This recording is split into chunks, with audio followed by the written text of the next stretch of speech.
যে যিখিনি ছোৱালীক আমি হায়াৰ ছেকেণ্ডাৰী পৰীক্ষাত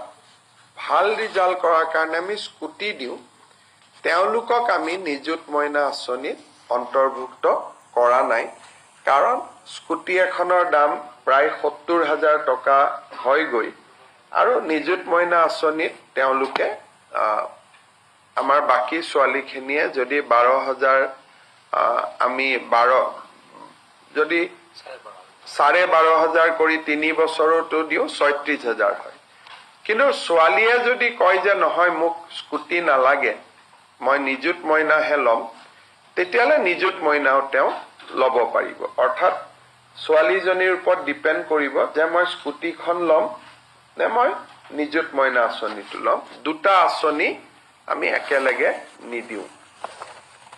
তাৰ পিছত আনটো বিষয় হ'ল যে এই আঁচনিখনৰ পৰা মন্ত্ৰী আৰু বিধায়কৰ ছোৱালীসকল এই আঁচনিৰ হিতাধিকাৰী হ'ব নোৱাৰিব অৰ্থাৎ ১২৬ জন যি বিধানসভাত বিধায়ক আছে তেওঁলোকৰ ল'ৰাটো নহয় ছোৱালী যদি বা সাংসদ যদি তেওঁলোকৰ ছোৱালী যদি আমাৰ কলেজ ইউনিভাৰ্চিটিত পঢ়িছে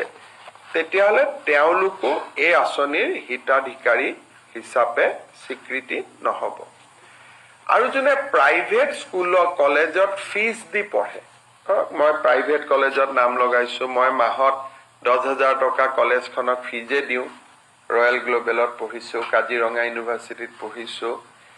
প্ৰাইভেট ইউনিভাৰ্চিটি আৰু প্ৰাইভেট কলেজখিনিৰ ছাত্ৰ ছাত্ৰীয়ে বা ছাত্ৰীয়ে এই আঁচনিখনৰ হিতাধিকাৰী বুলি বিবেচিত নহ'ব কিন্তু ভেঞ্চাৰ কলেজত যদি কোনোবাই পঢ়ে বা ভেঞ্চাৰ হায়াৰ ছেকেণ্ডাৰী স্কুলত পঢ়ে ভেঞ্চাৰ জুনিয়ৰ কলেজত পঢ়ে তেওঁলোক এই আঁচনিখনৰ হিতাধিকাৰী হ'ব এই আঁচনিখনৰ হিতাধিকাৰী হ'বৰ বাবে আমি একোখনকৈ প্ৰপত্ৰ পূৰণ কৰিব লাগিব জুলাই মাহত যিহেতু এডমিশ্যনৰ প্ৰচেছ চলি আছে সম্পূৰ্ণ পোষ্ট গ্ৰেজুৱেশ্যন কমপ্লিট কৰিবৰ কাৰণে এডমিশ্যন কমপ্লিট কৰিবৰ কাৰণে আগষ্ট মাহ পৰ্যন্ত যাবগৈ কিন্তু আমি জুলাই মাহৰ পৰা এই এডমিশ্যনৰ প্ৰপত্ৰসমূহ আমি বিতৰণ কৰিম একোখন এৱাৰনেছ মিটিং হ'ব আৰু কলেজ আৰু ইউনিভাৰ্চিটিত এৱাৰনেছ মিটিং কৰি বিশেষকৈ নৱাগত আদৰণি সভা আদিত যিহেতু এইটো ফৰ নিউ এডমিশ্যন হ'ব গতিকে তেওঁলোকক যাতে আমি এৱাৰনেছ ক্ৰিয়েট কৰিব পাৰোঁ তাৰ কাৰণে একোখন এৱাৰনেছ মিটিং হ'ব এই গোটেই আঁচনিটো বাল্য বিবাহৰ বিৰুদ্ধে প্ৰস্তুত কৰা এখন আঁচনি গতিকে বিবাহিতা ছাত্ৰী এই আঁচনিৰ বাবে হিতাধিকাৰী নহ'ব কিন্তু পোষ্ট গ্ৰেজুৱেট পৰ্যায়ত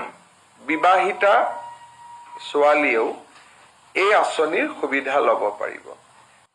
বাল্য বিবাহ ৰোধ কৰাৰ বাবে এই আঁচনি অনা হৈছে এই নিযুত মইনা আঁচনিৰ সুবিধা পোৱা ছাত্ৰীয়ে নাপাব স্কুটি বা নিযুত মইনা আঁচনি এটাহে বাছি ল'ব পাৰিব বুলি সংবাদমেলত জনাই মুখ্যমন্ত্ৰী ডক্টৰ হিমন্ত বিশ্ব শৰ্মাই নিউজ ডেস্ক ৰিপৰ্ট দৈনিক অসম